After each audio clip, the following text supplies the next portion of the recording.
అరకులో జరుగుతున్న ప్రపంచ ఆదివాసీ దినోత్సవంలో ముఖ్యమంత్రి చంద్రబాబు నాయుడు మాట్లాడుతున్నారు. ప్రత్యక్ష ప్రసారం ద్వారా చూద్దాం. ఇది కూడా శాంక్షన్ చేస్తున్నానని చెప్పి కూడా నేను మీకు తెలియజేస్తున్నాను. అండర్ గ్రౌండ్ డ్రైనేజ్ మన యొక్క అరకు వ్యాలీలో టౌన్లో 16.52 కిలోమీటర్లు కావాలి. దీని దగ్గర 5 కోట్లు అవుతుంది. ఇది కూడా శాంక్షన్ చేస్తున్నానని చెప్పి మీకు హామీ ఇస్తున్నాను. ఇంకో పక్కన ఇక్కడ చూస్తే డబల్ రోడ్ సెంట్రల్ డివైడర్ కావాలన్నారు. ఇది కూడా నేను ఆదేశాలు ఇస్తున్నా. ముందుగా అరకు వ్యాలీ చాలా బాగా తయారు కావాలంటే రోడ్లు సుందరంగా ఉండాల్సిన అవసరం ఉంది. రోడ్లు వెడల్పు చేయడమే కాదు, డివైడర్ పెట్టి సెంట్రల్ లైటింగ్ పెట్టి ఒక బ్రహ్మాండమైన రోడ్డు వ్యవస్థ తయారు చేయడానికి నేను ముందుకు వస్తాను. 1 ఇయర్ లోపల నేను వచ్చే లోపల మళ్ళీ రాబోయే సంవత్సరానికి వస్తాను. అప్పటికి ఇది పూర్తి చేయాల్సిన అవసరం ఉంది. అందుకే కలెక్టర్ గారికి చాలా స్పష్టమైన ఆదేశాలు ఇస్తున్నాను. ఇంకో పక్కన చూస్తే బొండగూడ మినీ అంగన్వాడీ సెంటర్ కావాలన్నారు. అది కూడా శాంక్షన్ చేస్తాను. పాని రంగనికి కమ్యూనిటీ హాల్ కావాలన్నారు, లైబ్రరీ కావాలన్నారు. అది కూడా శాంక్షన్ చేస్తున్నామని చెప్పి నేను మీకు తెలియజేస్తున్నాను. ఇంకో పక్కన ఇక్కడ 10 చెక్ డ్యాములు ఉన్నాయి. ఈ చెక్ డ్యాములన్నీ కూడా పూర్తి కావాలి. ఇంకొక 70 ఇంప్రూవ్మెంట్స్ కావాలి. ఇవన్నీ చేయమని అడిగారు. ఎంత డబ్బులైనా పర్వాలేదు, ఇవన్నీ కూడా పూర్తి చేస్తామని చెప్పి మీ అందరికీ హామీ ఇస్తున్నాను. ROFR మీద యాక్ట్ కింద పట్టాలు ఇవ్వాలని చెప్పి కోరారు. అవి కూడా ఇప్పిస్తాను. ఇంకో పక్క settlement of revenue unsettled village, ఇది ఎస్టేట్ అబాలిషన్ యాక్ట్ ప్రకారం ఉంది. దీన్ని కూడా చేయమన్నారు, చేపిస్తామని చెప్పి కూడా నేను మీకు తెలియజేస్తున్నాను. ఇంకో పక్కన మీరు ఒకసారి చూస్తే ఇక్కడ టూరిజం డెవలప్మెంట్ కోసం ఒక ప్రాజెక్ట్ తీసుకోవడానికి ILFS కన్సల్టెంట్గా పెట్టి తయారు చేశాం. 110 కోట్ల రూపాయలు అవుతుంది. అరకు ఎకో టూరిజం సర్క్యూట్ కింద దీన్ని శాంక్షన్ చేసి పబ్లిక్ ప్రైవేట్ పార్ట్నర్షిప్ కింద అరకులో పెద్ద ఎత్తున టూరిజాన్ని ప్రమోట్ చేయడానికి ముందుకు పోతాం. దీన్ని కూడా శాంక్షన్ చేస్తున్నాను. ఇంకో పక్కన ఇక్కడ లంసింగిలో చింతపల్లి మండలంలో 5 కోట్ల రూపాయలతో ఫారెస్ట్ రిసార్ట్ కావాలన్నారు. అది కూడా శాంక్షన్ చేస్తాం. ఇది కాకుండా దాళ్లపల్లిలో పాడేరు మండలంలో ఫారెస్ట్ రిసార్ట్ కావాలని అది కూడా శాంక్షన్ చేస్తాం. ఇక్కడుండే 4 ప్రాపర్టీస్ TDC ఉంది, టూరిజం డెవలప్మెంట్ కార్పొరేషన్ ఉన్నాయి. ఇవన్నీ కూడా అప్గ్రేడ్ చేయాలి. అవి కూడా చేస్తాం. అరకు బెలూన్ ఫెస్టివల్ చెప్పాం. రాబోయే సంవత్సరం ఇదే సమయంలో అంత మునిపే వీలైతే బెలూన్ ఫెస్టివల్ కూడా ప్రాధాన్యత ఇస్తాం.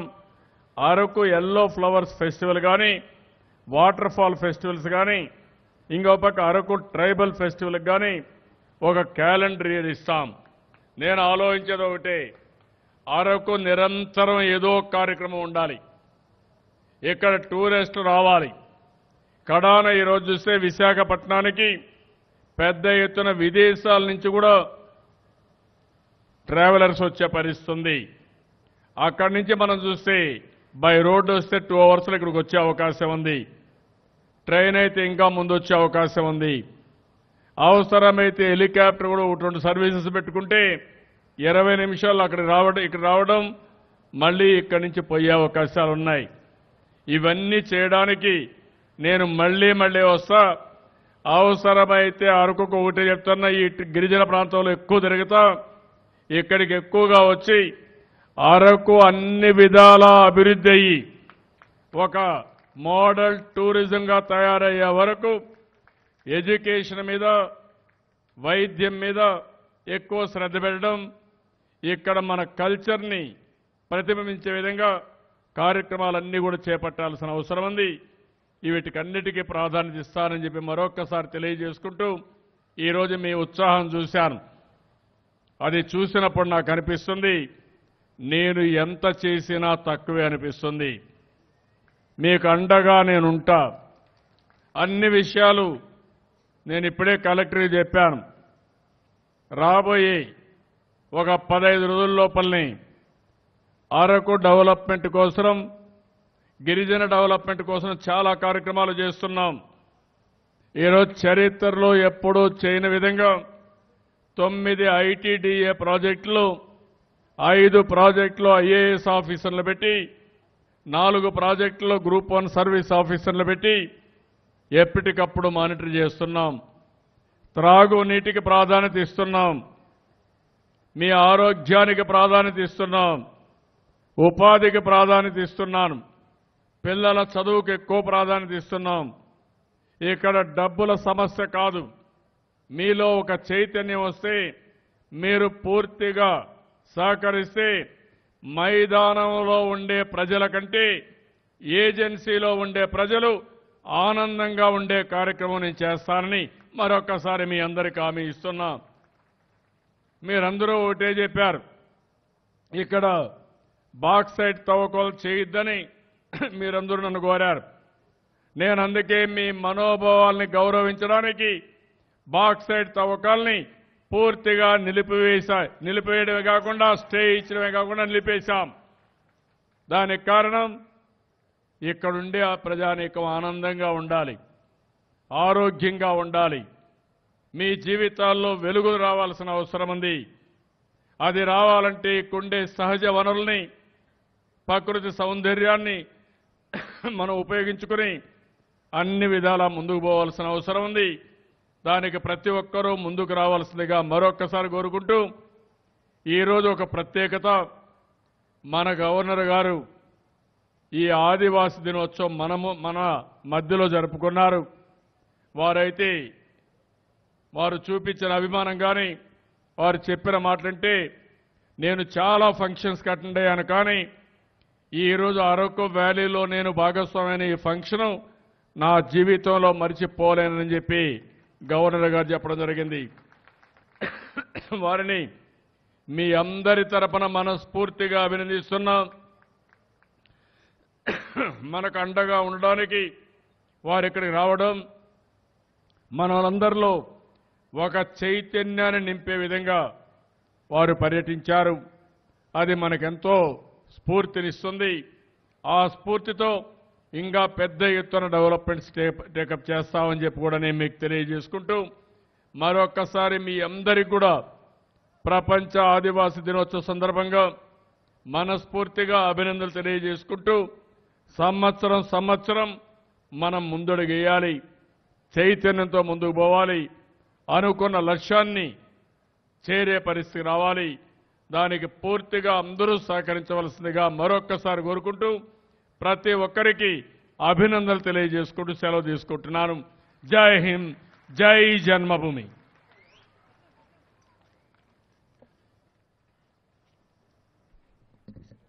ధన్యవాదాలు సార్. ప్రపంచ ఆదివాసీ దినోత్సవాలలో మొట్టమొదటిసారిగా అరకు వ్యాలీకి విచ్చేసిన ఆంధ్రప్రదేశ్ మరియు తెలంగాణ రాష్ట్రాల గవర్నర్ గారు గౌరవనీయులు ఈఎస్ఎల్ నరసింహన్ గారు సభను ఉద్దేశించి వారి సందేశాన్ని అందించవలసిందిగా స్వాగతం పలుకుతున్నాం.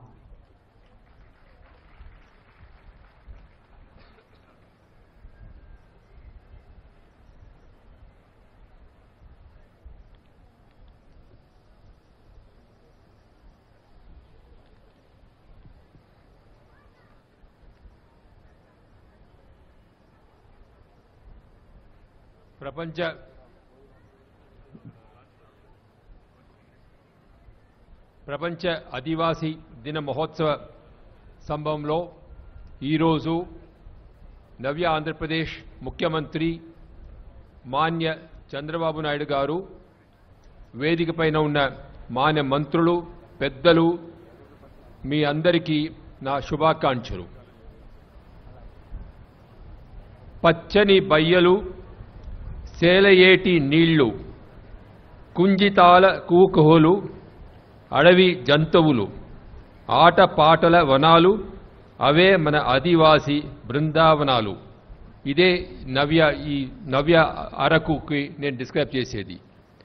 మరి మన రాష్ట్రంకి నవ్య ఆంధ్రప్రదేశ్ అని పేరిస్తే ఈ అరకుకి నవ్య అరకు అని పేరు ఇవ్వాలి. ఇప్పుడు ఈరోజు ముఖ్యమంత్రి గారు మీకు కావాల్సిందన్నీ ఇచ్చేశారు, నాకు ఇచ్చేదానికి ఏమీ లేదు అని అన్నీ ఆయన ఇచ్చేశారు పెద్ద మనిషి.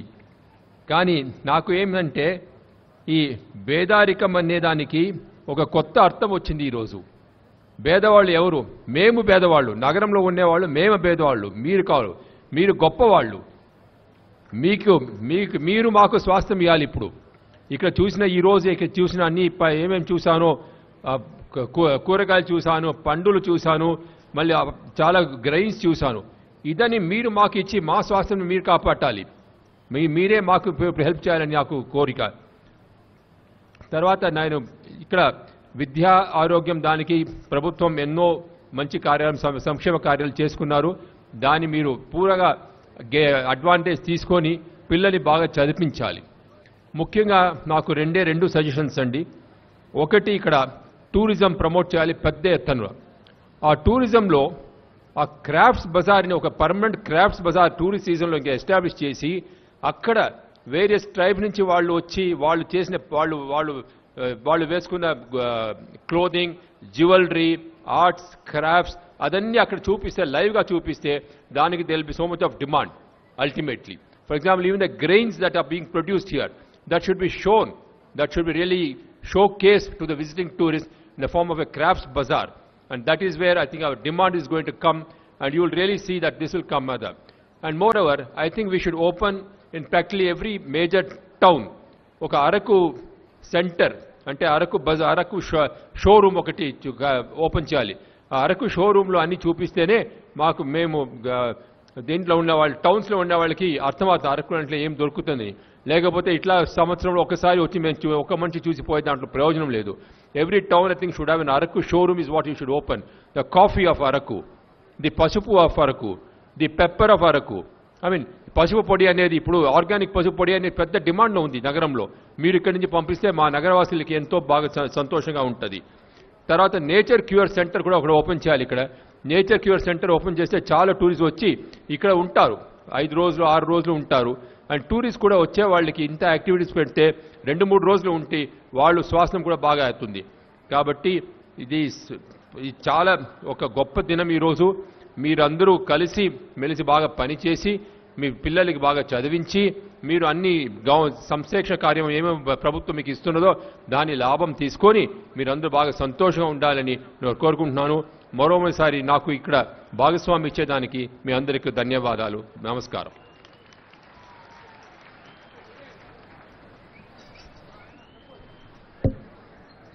ధన్యవాదాలు సార్. ఇప్పుడు ఉత్తమ విద్యార్థులు 10వ తరగతిలో 10కి 10 పాయింట్లు సంపాదించినటువంటి విద్యార్థులకు గవర్నర్ గారు, గౌరవ ముఖ్యమంత్రి వారి చేతుల మీదుగా విద్యార్థులకి అభినందన కార్యక్రమాన్ని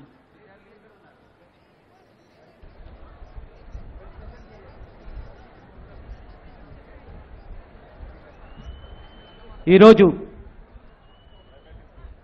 ప్రపంచ ఆదివాసీ దినోత్సవ వేడుకల్లో పాల్గొన్నటువంటి మన గౌరవ ఆంధ్రప్రదేశ్ ముఖ్యమంత్రి వర్యులు శ్రీ నారా చంద్రబాబు నాయుడు గారికి, అదేవిధంగా మన గౌరవ గవర్నర్ గారికి చిరు సన్మానంతో మనమంతా కూడా వారికి సత్కరించుకోబోతున్నాం.